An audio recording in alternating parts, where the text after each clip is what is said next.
Olá, gurizada. Esse é o vídeo então de resolução dos exemplos da aula 3, referente às ideias de potência e rendimento.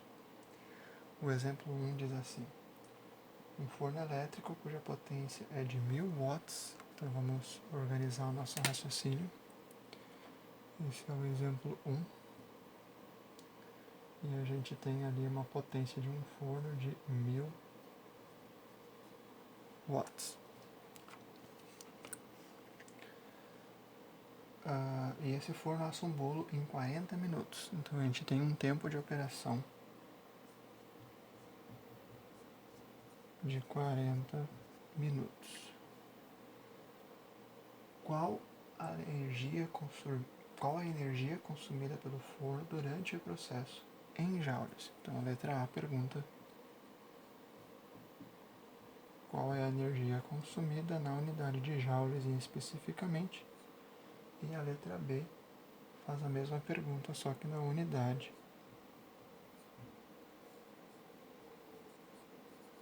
de quilowatt-hora. Então como é que a gente procede? A letra A gente vai usar a equação simplesmente da potência igual à energia consumida dividido pelo tempo. Só que a gente vai poder reescrever ela, como a gente quer energia, como potência vezes ΔT.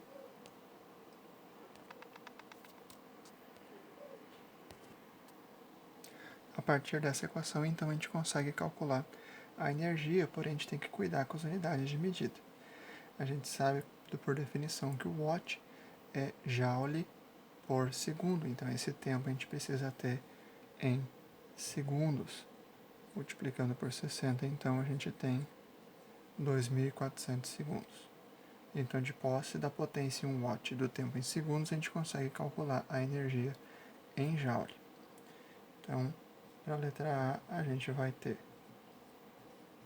1000 watts vezes 2.400 segundos. Isso vai nos dar 2.400.000 joule. Perceba como essa condição, isso aqui é basicamente a energia que é necessário gastar com um forno para assar um pão.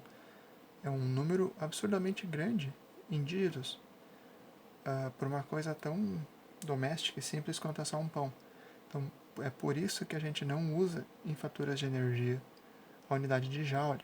A gente usa antes o quilowatt-hora, e a gente vai ver como essa energia é escrita num valor bem menor. Então essa era a letra A. Pause o vídeo se necessário para observar a resolução.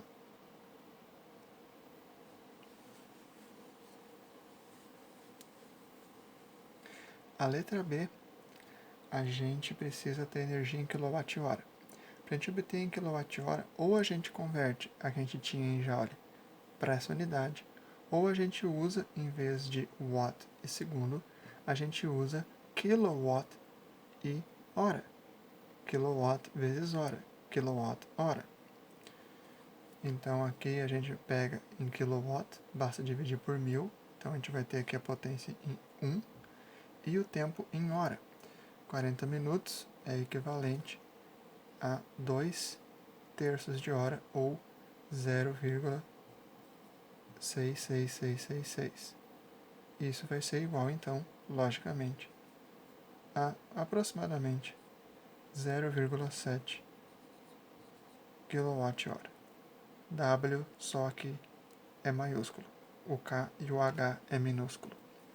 Essa então era a letra B.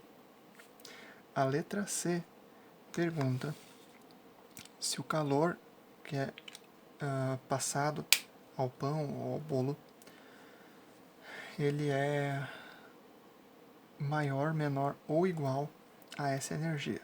Como a gente estudou na parte de princípios que regem a transformação de energia, das propriedades da energia, a gente sabe que sempre há dissipação.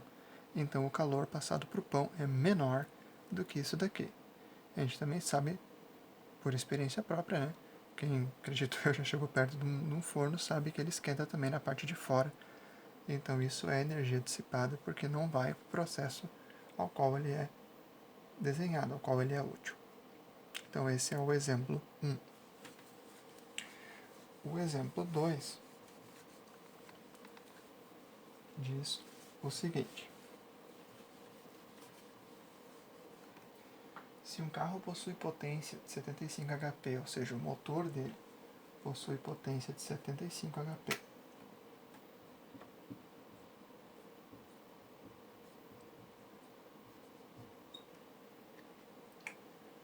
letra A pergunta em quanto tempo ele conseguiria transmitir ao carro uma energia cinética de 195 kJ. Aqui a gente precisa fazer algumas conversões. A energia aqui está em kJ, o que equivale a 195 mil joules, e a potência está em HP. HP não é do mesmo sistema que o joule, a gente precisa ter isso aqui em watt. Para a gente transformar em watt, a gente faz uma regra de 3 ou multiplica pelo fator que está na tabela da apostila. Se a gente fizer isso, independentemente, a gente vai obter a potência de 55.927,5 watt. Essa é a potência do motor, então, de 75 HP, só que na unidade de watt. Então, já se precavendo antes de resolver o problema, a conversão. A letra A, então, pergunta em quanto tempo ele conseguiria transmitir ao carro essa energia cinética. Bom, se a gente usar a definição de potência, a gente percebe que para encontrar o tempo, basta multiplicar a potência pela energia, ou melhor,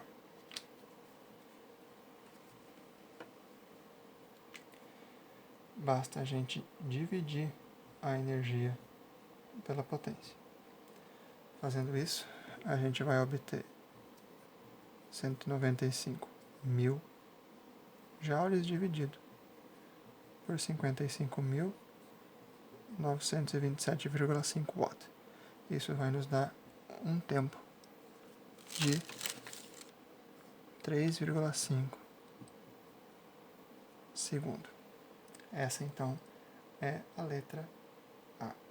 Pergunta o tempo para produzir essa energia aqui. Só por curiosidade, essa é a energia necessária para ir do repouso a 80 km por hora no caso de um carro popular. Então veja que esse tempo é quase um tempo de um carro de corrida. Então isso não é realístico, né? O que a gente tem de real é a letra B. Então vamos para ela.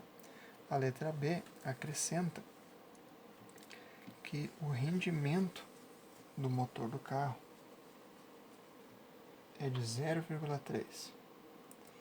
Então, a gente acrescenta aqui, para a letra B, que o rendimento do motor é de 30%, ou 0,3. Ele pergunta, então, qual é que é o tempo real em que o veículo conseguiria fazer isso.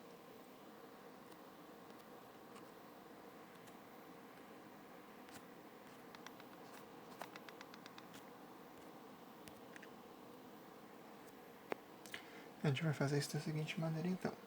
Primeiramente, a gente precisa calcular qual é que é a potência útil para poder saber o tempo real. Então, na letra B, a gente quer saber qual é o tempo real. E para isso, a gente precisa da potência útil.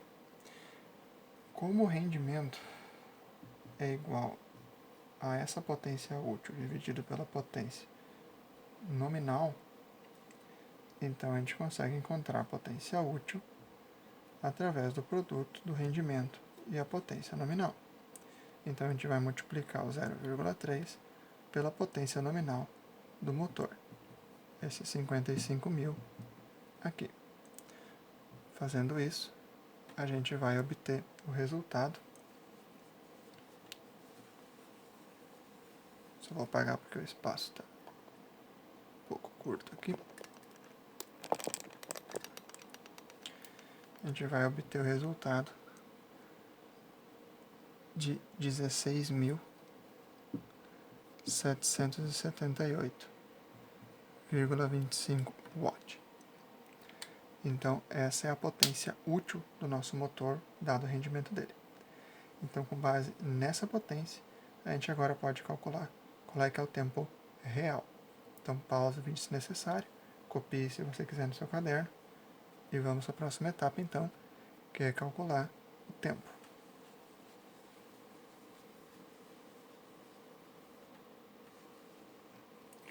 O tempo real, então, vai ser igual à energia útil dividido pela potência útil. A gente vai ter, então, 195.000 dividido por essa potência recém-calculada, de 16.778,5. E isso vai nos dar um tempo um tanto maior, de 11,6 segundos, um pouquinho mais dentro da realidade de um carro popular. Esse, então, foi o exemplo de número 2. Vamos para o exemplo de número 3, que diz o seguinte: uma usina possui a potência de 50 gigawatts.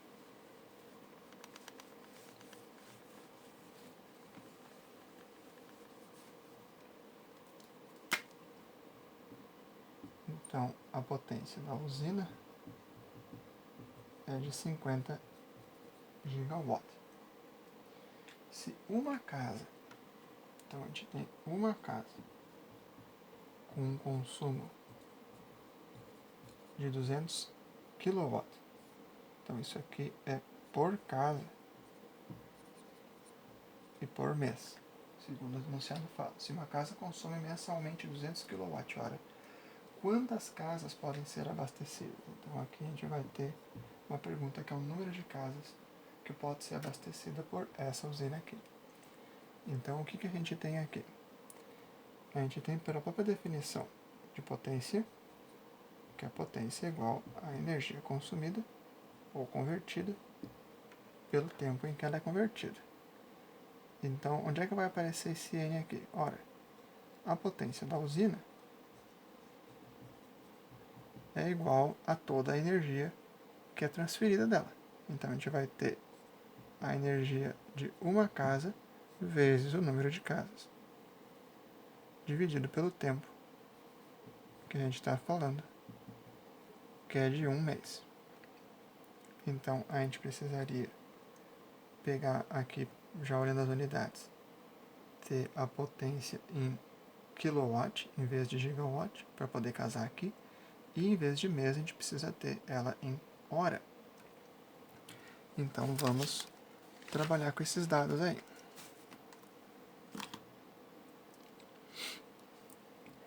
A nossa potência de gigawatt, esse giga, como fala no exemplo, é 10 na 9, ou bilhão de watt.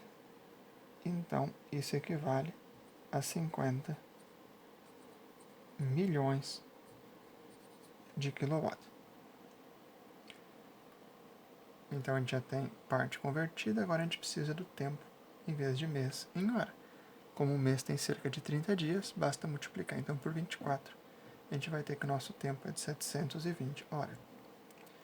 Então, a gente vai ter a nossa potência de 50 milhões, igual à energia de uma casa, 200 vezes o N, que a gente não sabe, dividido por 720. Para a gente isolar o N, a gente vai passar o 720 para o outro lado, multiplicando, e o 200 para o outro lado, dividindo. Por falta de espaço, eu vou apagar, se necessário.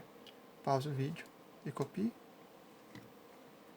Eu vou continuar o cálculo, então, a partir dessa modificação aqui da escrita do cálculo algébrico.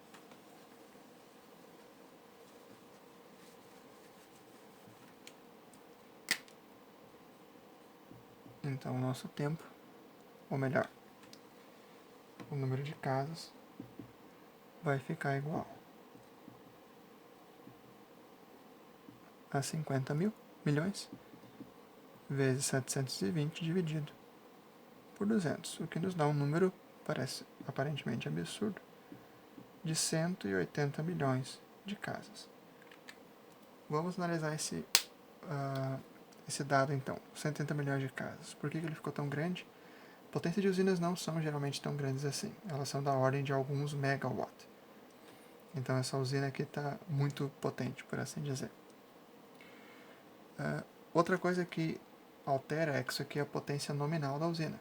A potência útil dela é bem menor, porque usinas em gerais elas têm perda principalmente na transmissão. Os fios esquentam e é muito fio no meio do caminho até o cliente. Então é por isso que dá bastante casas nesse problema aqui, né? A gente não considera a dissipação.